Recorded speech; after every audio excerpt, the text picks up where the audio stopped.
Boa noite. A graça e a paz do Senhor estejam com todos, amém? Tem alguém feliz aí? Muito bom, né, irmãos? Clima muito gostoso, final de ano, nos aproximando do Natal. Estamos antecipando as nossas comemorações, até por conta do nosso espaço, mas isso tudo é bênção. A notícia boa é que tem festa hoje e domingo que vem, né? Isso é muito bom. Hoje é a nossa ceia de Natal e domingo que vem é a nossa cantata. Que Deus continue abençoando nossos irmãos, porque se não fosse por vocês, a gente não conseguiria fazer isso. Então eu já quero comunicar a você que nos visita, você está convidado para participar desse banquete no final desse culto. Amém? Abra sua Bíblia, Evangelho de Lucas, capítulo 14. Vamos ler alguns versos aqui. Enquanto você abre, deixe-me explicar. Eu pedi a Deus uma mensagem que fosse oportuna para hoje. Um texto que falasse de mesa, que falasse de banquete, que falasse de festa. E Deus me direcionou. Está aqui, esse texto é literalmente o texto do grande banquete. E é sobre ele que vamos falar. Então abra sua Bíblia, Lucas 14, verso 15. Vamos ler toda a parábola, vai até o 24. E aí mantenha a Bíblia aberta.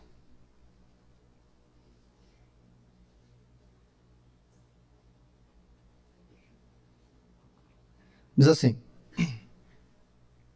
Ao ouvir isso, um dos que estavam à mesa com Jesus disse-lhe: Feliz será aquele que comer no banquete do reino de Deus.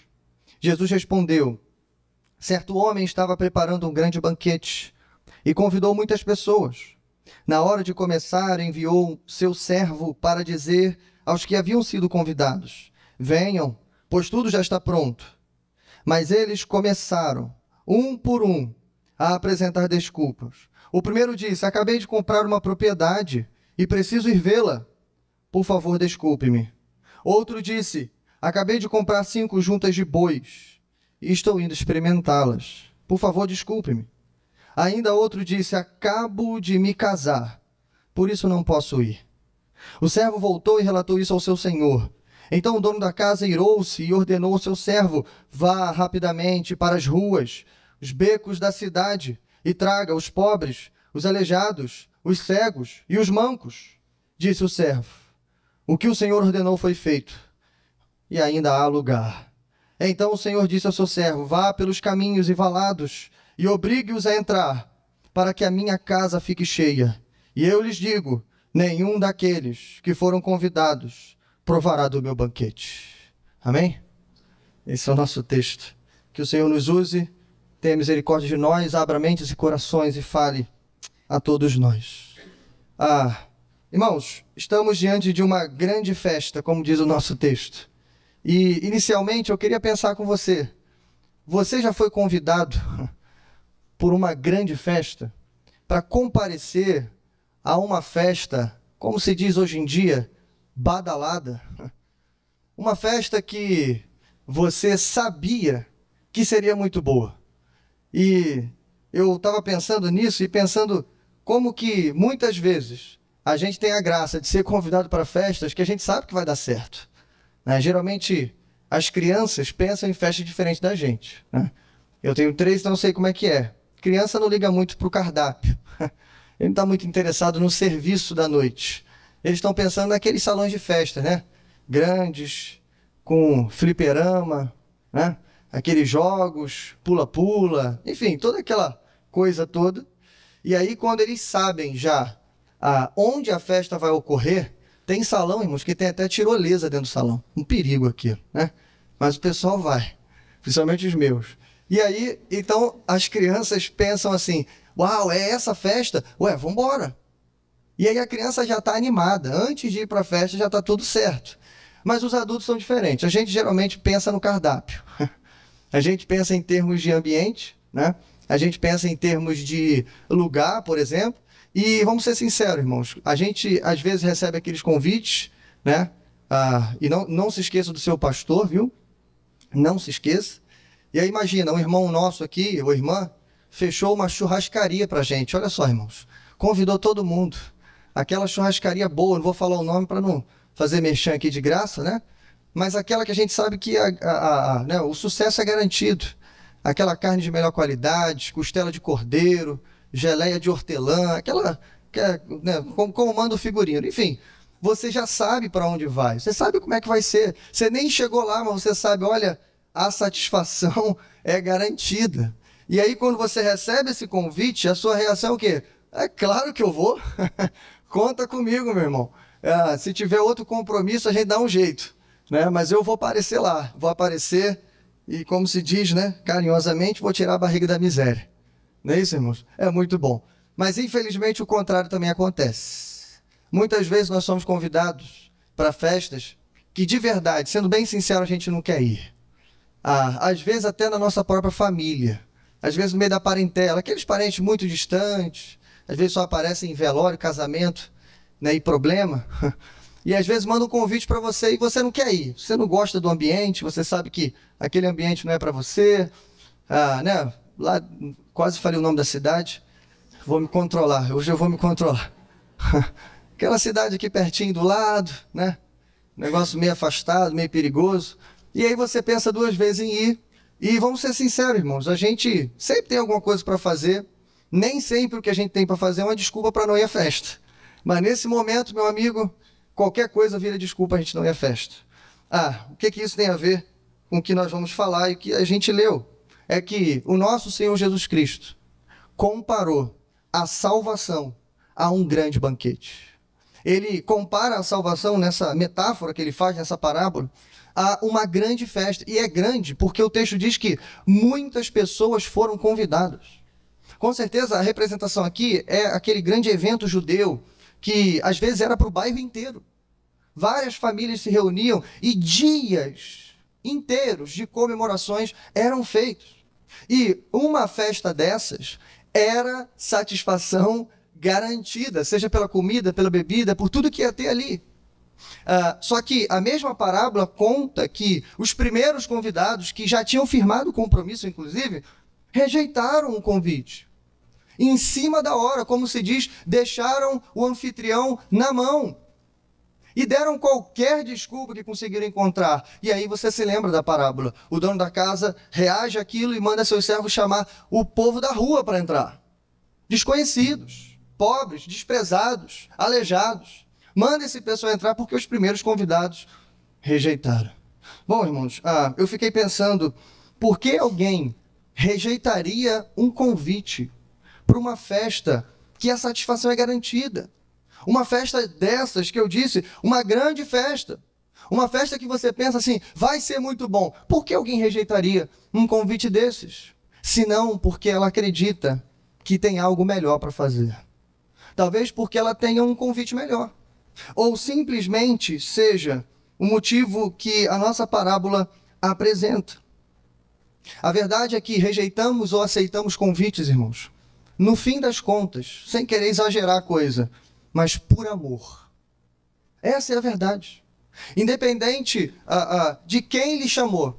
E aqui não falo do amor romântico, eu falo do amor fraternal. O nível de amizade, de amor e de comprometimento com aquela pessoa é, no final das contas, o que vai contar. E veja, se o seu grande amigo te convida para uma festa, você não quer saber onde será. Pode ser até em Belfor Roxo. Falei, eu não aguento. Pode ser até lá, viu? Pode me chamar que eu vou. Porque é seu amigo. Você o ama. E nada ou nenhum outro compromisso pode ficar entre você e ele.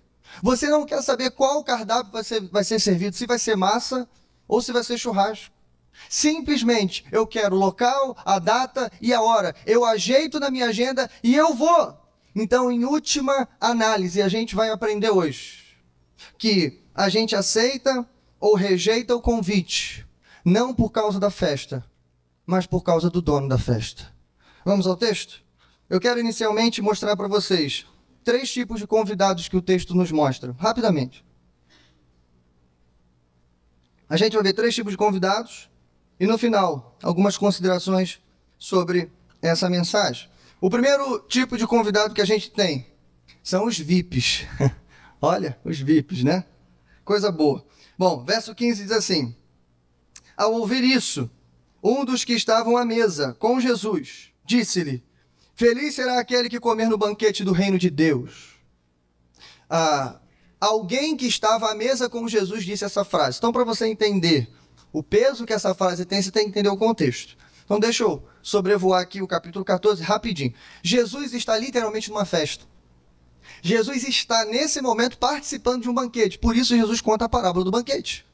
Jesus é muito didático, ele usa elementos que o povo podia ver, inclusive literalmente ali, no banquete, a parábola do banquete. Jesus está participando desse banquete, ele foi convidado por um certo fariseu. A gente não sabe quem é, mas é provável que ele tenha convidado seus colegas de trabalho, seus colegas teólogos, escribas, outros fariseus. É possível que a casa estivesse cheia, outros convidados, enfim, Jesus e seus discípulos também estão ali. O texto diz que inicialmente Jesus já provoca aqueles homens. Porque aparece no meio da festa um homem doente. O texto chama de um homem com o corpo inchado. Esse homem está ali no meio da festa e, coincidentemente, é um dia de sábado. Jesus provoca aqueles homens, chama aquele homem doente e pergunta para eles assim: olha, é certo curar no dia de sábado? Ninguém diz nada, ninguém responde. Jesus faz outra pergunta dizendo assim: olha, se o seu filho ou o seu boi cair num buraco no dia de sábado, vocês não vão resgatá-lo? E aqueles homens envergonhados não falam nada. Jesus cura aquele homem. Pronto, já ensinou a primeira lição na festa. A segunda coisa é, Jesus começa a olhar para o lado e reparar que aqueles convidados estavam brigando pelos melhores lugares à mesa naquela festa. E Jesus, obviamente, sim, fica indignado com aquilo. E Jesus levanta e diz: olha, deixa eu ensinar outra coisa para vocês aqui. Uma aula de etiqueta. Uma aula de dignidade para vocês. Gente, Jesus conta uma parábola. Jesus fala sobre um convite para um casamento. E ele fala assim: olha, imagine que vocês foram convidados para um casamento e vocês estão nesse casamento preocupados onde vocês vão sentar.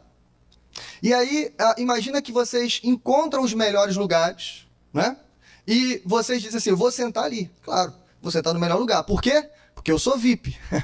Não é isso? Pelo menos a pessoa acha que é. Eu sou VIP, eu vou sentar no melhor lugar. Jesus diz o seguinte: olha, cuidado. Porque você pode se sentar no melhor lugar. E aí podem chegar realmente as pessoas importantes naquele casamento. E aí o anfitrião vai fazer o quê? O mestre de cerimônias. Ele vai pedir você para se levantar, sentar lá no final e vai colocar as pessoas importantes sentadas ali. E Jesus diz: então você será humilhado. Então aqui vai um conselho. Quando você chegar num casamento, procure os lugares mais distantes, os lugares mais humildes. Porque é possível que o mestre de cerimônias veja você e diga assim: ei, não, você não, pode vir aqui, ó, sente nos melhores lugares. E Jesus conclui dizendo: então você será exaltado. E aí Jesus fecha no verso 11 com um grande ensinamento de Jesus, que é muito conhecido, é muito famoso, e que é, de fato, o coração do capítulo 14. Vai guiar, inclusive, a nossa parábola, onde ele diz: pois todo o que se exalta será humilhado, e o que se humilha será exaltado, perdão. Bom, aí Jesus então vai ensinar a terceira lição. E Jesus vira para o anfitrião daquela casa e ainda diz assim: olha, e tem outra coisa que eu quero falar. Olha só, quando você for dar uma festa dessas aqui, uma festa, né, maravilhosa, vultuosa, faz o seguinte: não chama somente os seus parentes, não chame só os da sua casa, não chame só os seus vizinhos mais ricos. Aí Jesus vai dizer: até porque se você chamar eles, é provável que depois, mais tarde, eles convidem você também, você seja convidado para a festa deles e pronto, você já recebeu sua recompensa. E é muito provável, irmãos, que esse seja o motivo porque eles chamavam as pessoas mais importantes. Talvez esse seja o motivo porque nós fazemos isso. Porque a gente já conhece a pessoa, a gente fala: vou chamar para minha festa, né?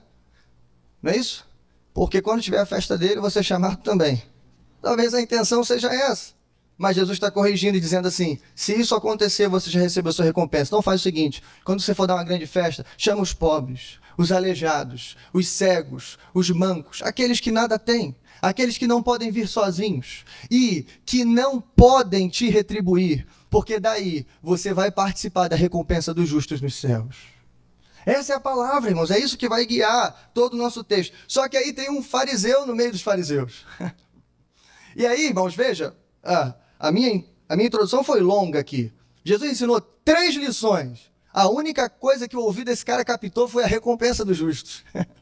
Por isso que o contexto é importante, e aí ele pega a recompensa dos justos, e é como se ele dissesse assim, opa, peraí, eu vou estar lá. Ué, esse negócio aí é para mim. Então, peraí, Jesus, deixa eu fazer um complemento aqui. Verso de número 15. Ao ouvir isso, um dos que estavam à mesa com Jesus disse-lhe, feliz será aquele que comer no banquete do reino de Deus. E antes de você achar que o complemento dele foi positivo, Jesus vai contar a parábola justamente para dizer, não, vocês que se acham dignos de entrar, os VIPs da festa, essa parábola é justamente para dizer que, no fim das contas, vocês rejeitaram o convite e nenhum dos que rejeitaram se sentarão no meu banquete no fim dos tempos. Bom, esses são, irmãos, aqueles que, infelizmente, se acham merecedores do céu. Trazendo para nós aqui, é basicamente aquelas pessoas que acham e acreditam que sim, por causa, talvez, da sua família, por causa do tempo de crente que se tem, por causa do tempo de igreja, por estar sentado aqui hoje, por ser batizado. E são tantos e tantos os motivos que aqueles homens tinham. Eram judeus, filhos de Abraão, faziam parte da aliança, foram circuncidados, conheciam as leis, conheciam os profetas e tantos outros motivos. Mas eram estudiosos, fariseus de fariseus. Então eles pensavam, se for ter um banquete messiânico, meu amigo, o melhor lugar será o nosso. Mas vai ter lugar para mim. Por quê? Sou um convidado VIP. Para quem não sabe o que VIP significa, significa pessoa realmente importante em inglês. E veja, deixo claro que eu não tenho nenhum problema com assentos de categoria VIP em lugares seculares. Não tenho problema com isso. Você vai no estádio de futebol e você tem lá, né, um lugar chamado VIP. É justo, você paga mais caro, tem uma visão privilegiada do campo, não é isso? E você assiste o jogo. Estou falando, irmãos, por conhecimento não de causa, né? Mas eu sei que é assim que funciona. Mas é assim, geralmente quando você vai no estádio, você senta lá atrás, no fundão, lá com o povo. Mas, enfim, você paga mais caro, você tem um lugar melhor. Eu não tenho problema nenhum com o VIP nesses lugares, em festas, shows, eventos, etc. Não há problema. O problema é a gente achar que existe VIP no reino dos céus. O problema é a gente achar que existe lugar privilegiado por causa disso ou daquilo. Que há favoritos no reino. Porque se há favoritos, irmãos, há gente melhor do que a outra. E aí, Filipenses capítulo 2, verso 3 diz, cada um considere o outro superior a si mesmo. Então, eu creio, irmãos, de verdade, que não há VIPs aqui. Eu creio que não há irmãos ou irmãs que pensem desse jeito, que se achem merecedores do céu. Não, eu creio que como em outra parábola que Jesus conta, onde tinha um fariseu e um publicano, aqui só tenha pessoas que estejam batendo no peito e dizendo, Senhor, tem misericórdia de mim, porque eu sou pecador. Amém? Bom, mas há um segundo tipo de convidado, e eu quero caminhar com você. São os ocupados. Jesus inicia a parábola, como eu disse para você, dizendo, olha, um certo homem deu um grande banquete. E para você entender melhor essa parábola, você tem que entender o contexto social daquela época. O contexto social dizia o seguinte, que uma grande festa nesse vulto, ela funcionava com uma espécie de duplo convite. Então, era mais ou menos assim. Isso funcionava para todo o Oriente Médio naquele período, tá? Era mais ou menos assim. O anfitrião, então, ele decidia fazer a festa. E a primeira coisa que ele fazia é mandar os mensageiros em cada casa, convidando todas as pessoas que ele queria trazer para a festa. O pessoal passava convidando. Nesse convite constava apenas o local da festa, obviamente o motivo da festa, se era casamento ou outra coisa, e o dia ou a semana da festa. Mas não constava ali, por exemplo, o horário da festa. O momento específico em que a festa vai começar. E como é que funcionava isso? Depois desse primeiro convite feito, os convidados então diziam sim ou não. Aqui no caso eles disseram sim. E aí o servo voltava. Todos os preparativos da festa eram feitos. Como vai acontecer daqui a pouco, né? Vai estar tudo pronto. A igreja vai estar toda pronta, plena, com a mesa posta, enfim. E aí quando estava tudo preparado, o dono da casa então dizia ao mensageiro, olha, agora passa de novo, falando, chegou a hora, pode mandar que eles venham, porque já está tudo pronto. E aí esse era o segundo convite. Então, o nosso texto fala da rejeição, não do primeiro convite, mas do segundo convite. Esses homens já tinham firmado o compromisso. E agora que já estava tudo comprado, tudo arrumado, tudo pronto, né? Assado, o vinho, estava tudo posto, eles rejeitaram o convite. É isso que diz o nosso texto. E aí, irmãos, eu quero me concentrar com você naquilo que essas pessoas falaram. Me acompanhe, versos 18 ao verso 20.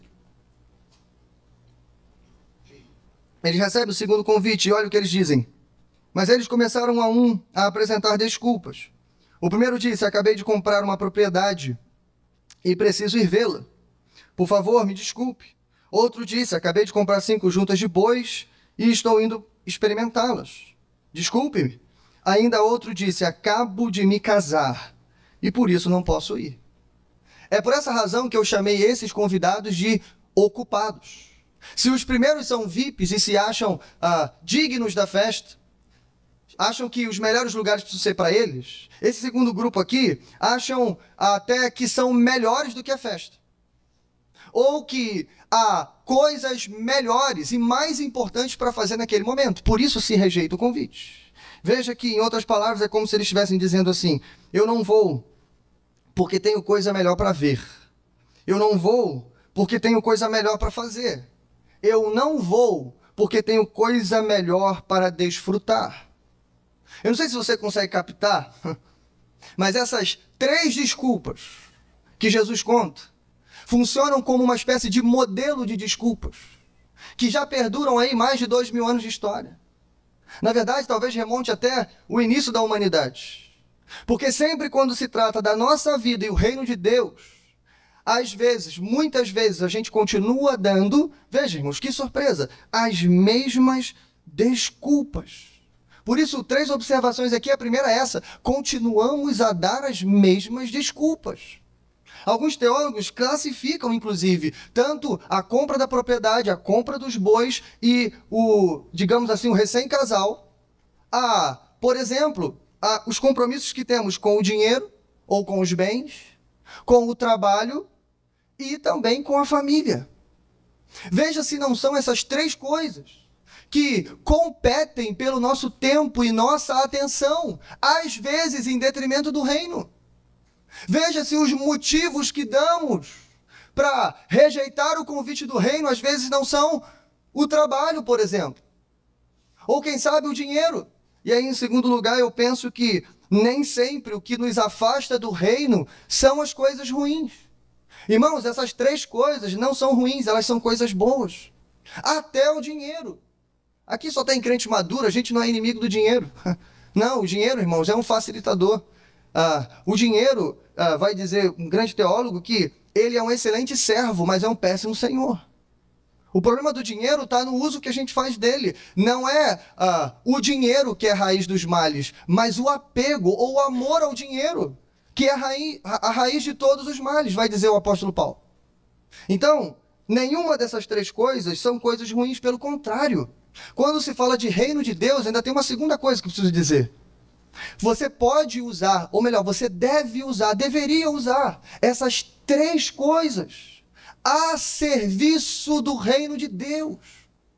Não há, irmãos, é quase que impossível o reino avançar sem recursos.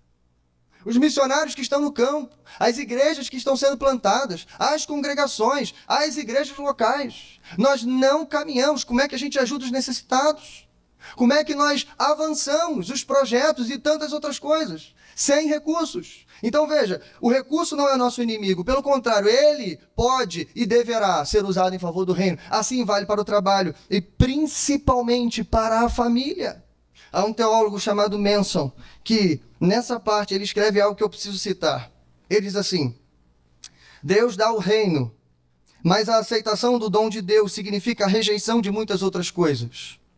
O reino de Deus oferece os maiores dons, mas exige lealdade e devoção integral. A grande festa é uma festa, e não há distribuições de rações gratuitas. Os que querem participar dela precisam entrar.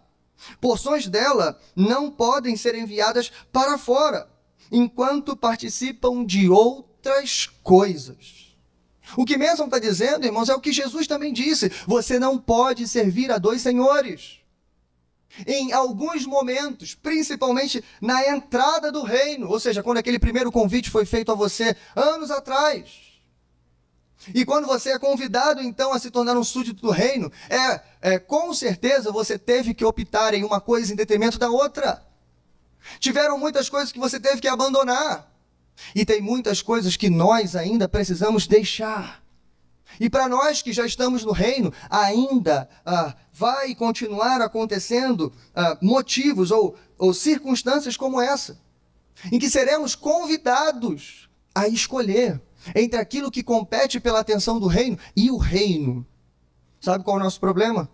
É que geralmente quando isso acontece, nós, que já somos súditos do reino, que já aceitamos o primeiro convite, mas estamos aguardando o segundo, nós escolhemos pelas outras coisas e nunca pelo reino.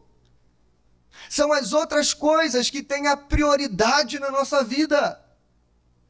E a gente dá exemplos, irmãos. Como pastor, eu preciso dizer. O vir ao culto, por exemplo. Estar presente aqui aos domingos, junto com seus irmãos. É claro, irmãos, que isso é pequeno demais diante do reino de Deus. É óbvio. Mas isso é um sintoma para a sua vida. Se você deixa de comparecer aos banquetes semanais da graça na sua igreja local, irmãos, cuidado, porque o grande banquete pode tocar, os mensageiros podem ser enviados, o toque da trombeta pode ressoar, o grande banquete estará preparado. E como diz o último verso da nossa parábola, você pode ficar de fora, porque aqueles homens que estavam ao lado de Jesus se achavam merecedores do reino, mas não tinham as credenciais do reino, não falavam a linguagem do reino, e quando o reino chegou, eles rejeitaram o nosso Senhor Jesus. E quem rejeitar o convite será rejeitado na entrada do último e grande banquete final. Desculpe gastar tempo aqui, mas para fechar esse tópico, deixe-me dizer uma coisa para você do fundo do coração. Na parábola, ou melhor, no sermão escatológico de Jesus, para você entender a gravidade da coisa. De Mateus 24, Jesus está pregando. E em um certo momento ele diz assim, olha, a minha vinda será como nos dias de Noé. Irmãos, e é interessante porque os dias de Noé a gente sabe. A comunidade ou a população pré-diluviana, vão dizer os estudiosos que era terrível, de uma maneira que a gente não consegue sondar. E o mais interessante é que Jesus não diz assim, olha, vai ser como nos dias de Noé, em que eles matavam, roubavam e se prostituíam. Jesus não disse isso. Ele diz, será como nos dias de Noé. Eles comiam, bebiam, casavam-se e davam-se em casamento. Você entende que as categorias que Jesus está usando são tudo coisa boa. Porque às vezes o que nos afasta do reino não são as coisas ruins, mas são as coisas boas que colocamos em substituição das coisas do reino. Terceiro lugar, nossas desculpas, irmãos, não fazem sentido. Pelo menos não à luz da prioridade que o reino nos exige. Não sei se você reparou na parábola, mas as 3 desculpas ditas ali, representativamente por Jesus, são infundadas. É o que a gente chama de desculpa esfarrapada. Não é isso? Eles acabaram de inventar esse negócio. Acho que nem pensaram muito. Porque o primeiro diz, olha, eu comprei uma propriedade, eu preciso ver. Irmão, ninguém em sã consciência, principalmente o judeu, diria um negócio desse. Ninguém compra uma propriedade sem antes ver, irmãos. Segundo, eu comprei uma junta de bois, agora eu vou experimentar. Mesma coisa. E por último, um recém-casado dizendo, não, eu não vou porque eu casei. Não faz sentido, porque ele casou, agora ele poderia levar a sua esposa até a festa. Não haveria nenhum problema. Não há motivos para faltar à festa. Então, irmãos, isso reforça aquela tese do início que a gente teve. Rejeitar o banquete não é rejeitar a festa ou o que vai ter nela, mas é simplesmente rejeitar o dono da festa. Cuidado com isso, lembre-se disso. Terceiro e último grupo do nosso texto é, com certeza, os famintos. Me acompanhe, verso de número 21. Diz assim: o servo voltou e relatou isso ao seu senhor. Então o dono da casa irou-se e ordenou ao seu servo: vá rapidamente para as ruas e becos da cidade e traga os pobres, os aleijados, os cegos e os mancos. Verso 23 diz: então o Senhor disse ao servo: vá pelos caminhos e valados, obrigue-os a entrar, para que minha casa fique cheia. Veja que o dono da festa fica irado. Isso reforça a nossa tese. Não é a festa que é rejeitada, é o dono da festa. Mas assim, ele diz ao servo: então agora vá e chame todos aqueles que estão na rua, perdidos, desprezados, esquecidos. Vamos encher esse lugar aqui. Eles não quiseram vir, mas a casa vai ficar cheia. Bom, irmãos, aqui a gente já entende inicialmente que, embora o dono da festa ficou irado, a reação dele não foi vingança, foi graça. E daqui para frente, irmãos, vai ser difícil falar, mas a gente vai tentar. Eu penso, por que esse grupo? Porque Jesus disse: os pobres, os aleijados, os cegos e os mancos. E depois ele completa: vai pelas ruas e traz todo mundo que estiver lá. Literalmente os mendigos, pessoas em situação de rua, pessoas que moravam na rua. É isso que ele está dizendo. Mas por que, irmãos, esse grupo? 3 razões aqui, para a gente entender melhor essa parábola. 3 razões. Primeiro, porque ninguém convidaria um grupo desses para uma grande festa. Tanto naquele período quanto hoje. Vamos ser sinceros, irmão, ninguém convidaria. Jesus está usando esse exemplo, ou esse grupo, para explicar que essas pessoas estão do lado de fora e vão continuar lá. A gente não quer se meter com esse pessoal. A gente não quer se envolver com eles, a gente não quer estar perto. Afinal, a gente está bonito demais, cheiroso demais, enfeitado demais. E esse pessoal dá trabalho, a gente não quer estar perto deles. Aqui, estritamente falando, irmãos, no banquete messiânico, esses desprezados e que estão do lado de fora representam a nós, os gentios. Estritamente falando, os primeiros convidados são o povo de Deus, o povo da aliança. Como diz João 1, ele veio para os seus e os seus não receberam. Eles receberam um convite, mas quando o reino se manifestou, eles rejeitaram o rei. E então Deus, como vai dizer Paulo em Romanos 11, enxertou os gentios à oliveira. Esses somos nós, irmãos. Estritamente falando, mas aqui eu quero contextualizar para você. Então a gente vai ficar só nessa brincadeira de judeu gentil. Então escute, veja isso. Em primeiro lugar, ninguém convidaria esse grupo para uma festa. Ainda tem um detalhe. Eu encontrei uma citação, irmãos, da comunidade de Qumran, que são os essênios naquele tempo. Naquela época tinham vários partidos entre os judeus. E não vou listar aqui, mas tem vários. Essênios eram um deles. Eles tinham como prática comum morar em cavernas e uma espécie de purificação diária. Eram muito preocupados com isso. Por isso algumas pessoas confundiram João Batista com os essênios, coisa que não tem nada a ver. Bom, mas há uma citação deles que literalmente eles falam sobre o banquete messiânico. Eles dizem assim, que no banquete messiânico ficarão de fora apenas os feridos em sua carne, os coxos e os cegos. Isso data da época de Jesus. É muito provável que Jesus soubesse dessas palavras. E é mais provável que todos os partidos dos judeus também pensassem assim. Embora discordassem em todos os temas, mas esse tema é provável que fosse comum. Todos eles desprezavam esse tipo de gente. Mas o segundo motivo, claro e objetivo, como eu disse, eu vou contextualizar. E esse grupo não representa apenas os gentios, mas eles também representam aqueles que não têm como pagar. Eles representam, irmãos, nada mais do que os pecadores. Aqueles que estão do lado de fora, que nasceram sem lei, que nasceram sem conhecimento dos patriarcas, profetas, ou que não tinham acesso às promessas. Eles não têm como pagar, eles simbolizam, então, todos os pecadores. Só que não um pecador qualquer, mas os pecadores arrependidos.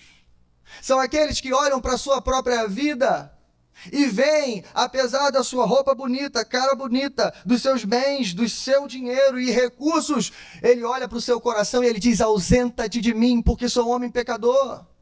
Ele sabe que ele é pobre de espírito.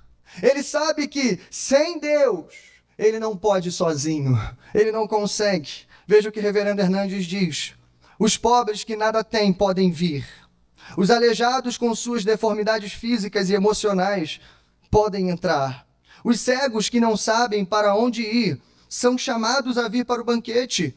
E os coxos que não podem andar são trazidos à sala do banquete. A gente está falando de você e de mim. Aqueles que um dia reconheceram a podridão do coração, a nossa falência espiritual. Esse é o grupo. Mas em terceiro lugar, eles também são aqueles que não têm desculpas para dar. Sabe por que o dono da festa manda chamar esse grupo, os que estão na rua? Porque eles não têm outro compromisso melhor para fazer. Quando eles são convidados para a festa, a alegria transborda no seu coração. E como eu disse, irmãos, a pobreza aqui não é apenas física, ela também é espiritual. Então eu não estou falando só de gente que não tem recursos. Eu estou falando de gente que tem recursos. Eu estou falando de gente que tem dinheiro. Gente que tem família, gente que tem casa, que tem N coisas para fazer. Mas quando o reino chama, ele tem que atender. Porque para ele ou para ela não há nada melhor nesse mundo do que estar na presença do Senhor. Ele entende como o salmista, lembra o que ele diz? Eu preferi estar à porta da congregação do que a outros lugares mil. E como é que começa o Salmo 84? Lembra? O que decide a aceitação ou a rejeição é o quê? É o amor. Ele começa dizendo: quão amáveis são os teus tabernáculos. Ele não queria estar em outro lugar, porque ele sabia que lá era onde o Senhor estava. Bom, irmãos, eles não têm desculpa para dar. Eu quero encerrar essa nossa reflexão falando para dois grupos que com certeza temos aqui na igreja hoje. O primeiro grupo são os mensageiros do reino. Você ouviu que um servo era chamado e esse servo tinha o trabalho de avisar as pessoas. Tanto do primeiro convite quanto do segundo. Estritamente falando, representa os profetas, os apóstolos e o próprio Senhor Jesus. Mas trazendo para nós, representa você. Aquele que vai sair pelos valados, pelos becos, pelas esquinas, convocando as pessoas e dizendo: ei, ainda há lugar. Já está tudo preparado. Ainda há tempo. Venham todos. Então, o primeiro grupo são os mensageiros. Eles precisam ser encorajados. E eu acredito, irmãos, que essa parábola é uma grande fonte de encorajamento. Mas há um segundo grupo, provavelmente escondido no nosso meio. Alguém que, como esses convidados, já receberam convites do reino. Já receberam um convite para entrar no reino, mas ainda continuam em posição de negação. Continua adiando aquilo que não pode ser adiado, até porque os apóstolos repetiam o tempo todo: o fim está próximo, está quase ali. Mas continuam em posição de negação, pensando em desculpas elaboradas, mas todas esfarrapadas. Talvez você esteja no nosso meio, foi convidada para comer um banquete material, mas nessa noite eu te convido para o banquete espiritual. Bom, então eu vou te dar 3 razões, seja para os mensageiros ou seja para aquele que precisa ainda entrar no banquete. Escute isso, 3 motivos, porque você não pode rejeitar esse banquete, porque esse é o banquete da graça. Escute isso. Em primeiro lugar, porque já está tudo preparado. Esse é o primeiro motivo que o dono da festa dá àquele mensageiro. Vá chamá-los, porque já está tudo preparado. Irmãos, a nossa salvação, ela em primeiro lugar é comparada a uma festa. E só isso já é motivo de alegria. Porque a salvação em Cristo Jesus, irmãos, não é um cortejo fúnebre. Não é uma vida pacata, monótona, chata, desinteressante. Não é. É verdade que muitos momentos a gente vai passar por vales escuros e sombrios. Ei, mas isso são momentos. Tem tempestade, mas tem bonança também. Tem vale escuro, mas tem subida no monte, irmãos. Tem momentos festivos, alegres, como hoje, por exemplo. Sorriso, alegria, abraço, acolhimento, comunhão, gente reunida, o povo de Deus, família de Deus. Tem solidão, mas tem festa também. Essa é a alegria do reino. Bom, em primeiro lugar, a salvação é descrita como uma festa. Mas veja, irmãos, a salvação também é descrita como uma festa que já está tudo preparado. Você foi convidado para ir, não convidado para trabalhar. Não foi como fizemos hoje e faremos daqui a pouco. Não foi uma lista passada. Você não teve que assar nada. Você não teve que preparar nada. Ele preparou tudo por você. Irmãos, só para lembrar, Ele enviou seu próprio Filho ao mundo. Semana que vem a gente comemora o Natal. E o que é isso, irmãos? Deus entre nós. Ele veio por uma manjedoura. Um lugar simples, humilde, como já pregamos aqui. Talvez uma caverna fora da cidade de Belém. Um lugar que era destinado para os animais. E como dizem os teólogos, da manjedoura à cruz. Foi humilhação. Caminhou em terras empoeiradas, num lugar onde ninguém quer. Nazaré, Judeia, Galileia. Um lugar esquecido, desértico. Mas foi ali que o Filho de Deus calçou as suas sandálias e caminhou entre nós. Foi ali, irmãos, que ele contou, por exemplo, parábolas como essa. Foi ali que ele veio anunciar: é chegado o reino de Deus. E a mensagem era essa era a mensagem do Evangelho. Ei, você não precisa fazer, Deus fez por você. E mais ainda, a caminhada dele vai terminar daqui a pouco, olhando para Lucas 14, na Via Crucis, na crucificação. Ele vai, irmãos, até o fim, como diz o Evangelho de João. Ele nos amou até o fim. E ele vai para a cruz, morrer no seu lugar e no meu lugar. E ao terceiro dia ele vai ressuscitar. Essa é a caminhada do nosso Cristo. E de novo, ele está falando para mim e para você: ei, está tudo preparado. Venham todos. Em segundo lugar, o segundo motivo é porque todos foram convidados. Todos foram convidados. Você percebe que Jesus está comendo na casa de um fariseu. Os fariseus foram os maiores opositores de Cristo. Mas quando ele é convidado para ir, ele vai. E ele está lá. E, de certa forma, eles também são convidados. É tanto que tem fariseu no meio dos discípulos de Jesus. José de Arimateia, o próprio Nicodemos e outros anônimos que não conhecemos. Fariseus no Evangelho. Irmãos, há espaço para você também. E isso é maravilhoso, porque ricos, pobres, judeus, gentios, homens, mulheres, servos, senhores, reis, camponeses, todos foram convidados. Deus não faz acepção de pessoas, Romanos 2,11. Não há diferenciação entre nós. Nesse sentido, nesse aspecto, somos todos pecadores e carentes da graça de Deus. E Jesus Cristo veio ao mundo para salvar pecadores. Então, irmão, se você for e se considerar como um aleijado, um pobre, um manco e um cego espiritual, com certeza há lugar para você. Mas em terceiro e último lugar, o último motivo é esse. É porque ainda há lugar. Irmãos, quando o mensageiro sai e ele vai chamar e convidar esse grupo, ele volta e diz para o Senhor: olha, eu chamei eles, mas ainda há lugar. Irmãos, que notícia maravilhosa. Ainda há lugar também significa ainda há tempo. O Senhor diz: volte para lá, vai para as esquinas, para os becos, até que minha casa esteja cheia. Irmãos, não há motivação maior para pregar o Evangelho. Não há motivação maior para sair daqui compartilhando essa palavra, essa graça, esse poder, do que ainda há lugar. E como eu disse, ainda há lugar, ainda há tempo, até que se complete o número, a conta dos eleitos. Deus vai continuar buscando e salvando todos aqueles que estão perdidos. Mateus 24:14. E este evangelho do reino será pregado em todo o mundo, como testemunho a todas as nações. E então virá o fim. E veja, irmãos, estamos perto disso.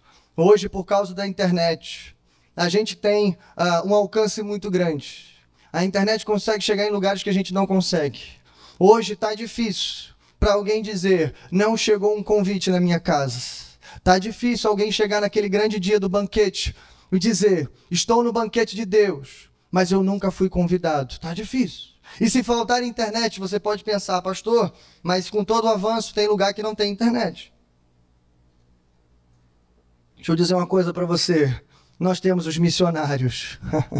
Nós temos aqueles evangelistas intrépidos, homens e mulheres corajosos que estão nesse momento na Síria, na Turquia, na Ucrânia, em lugares onde a guerra está acontecendo, mas eles estão lá levando o evangelho de Cristo Jesus. E veja, irmãos, se recusam a sair, poderiam sair, tirar suas famílias, mas não saem, eles permanecem pregando o evangelho. Lembrei de uma história aqui rápido. Você já deve ter ouvido falar no grande evangelista Moody. Quem já ouviu falar? Levanta a mão. Ele é considerado o maior evangelista e ganhador de almas do século XX. O maior de todos. Porque se contabilizasse o número de almas, irmãos, dificilmente alguém chegaria aos seus pés. Você sabia que Moody estava doente, com o corpo enfraquecido. Daqui a um mês, Moody morreria. E ele vai pregar o seu último sermão, quase que deitado numa cama, sentado, apoiado. É o último sermão de Moody. Adivinha qual foi o sermão que Moody pregou? O grande banquete. O tema de Moody. Você acha que eu peguei pesado? O tema daquele homem doente foi desculpas. E diz a história que ele instou aquelas pessoas até não ter mais força, dizendo, ainda há lugar para você. E diz a história que muitas almas se converteram no último sermão de Moody. Irmãos, é isso que eu quero dizer para você. Nós vamos continuar anunciando esse evangelho do reino. E eu convido você a fazer isso. Escute essa última frase. Se você espera e anseia no seu coração de forma ardente, escute, irmãos, daqui a pouco nós estaremos reunidos aqui dentro do templo, comendo numa grande mesa, num grande banquete. Estaremos aqui. Mas olha para esse banquete e pensa, as bodas do Cordeiro, a volta de Jesus também foi comparado com um grande banquete. Então, se você é como eu e você anseia, eu estarei naquele grande banquete, não como os VIPs. A gente não quer os melhores lugares, irmãos, a gente quer estar lá. Seja na última cadeira, eu quero estar sentado naquele lugar, amém? Eu quero estar com você lá, mas se você quer estar lá, e para comparecer ao último banquete, você precisa viver com as credenciais do reino de Deus. Só vai se sentar no banquete aqueles que estão saindo pelas ruas, pelos becos e pelas esquinas, gritando e clamando, já está tudo preparado, venham todos, porque ainda há lugar. Amém? Vamos orar ao Senhor.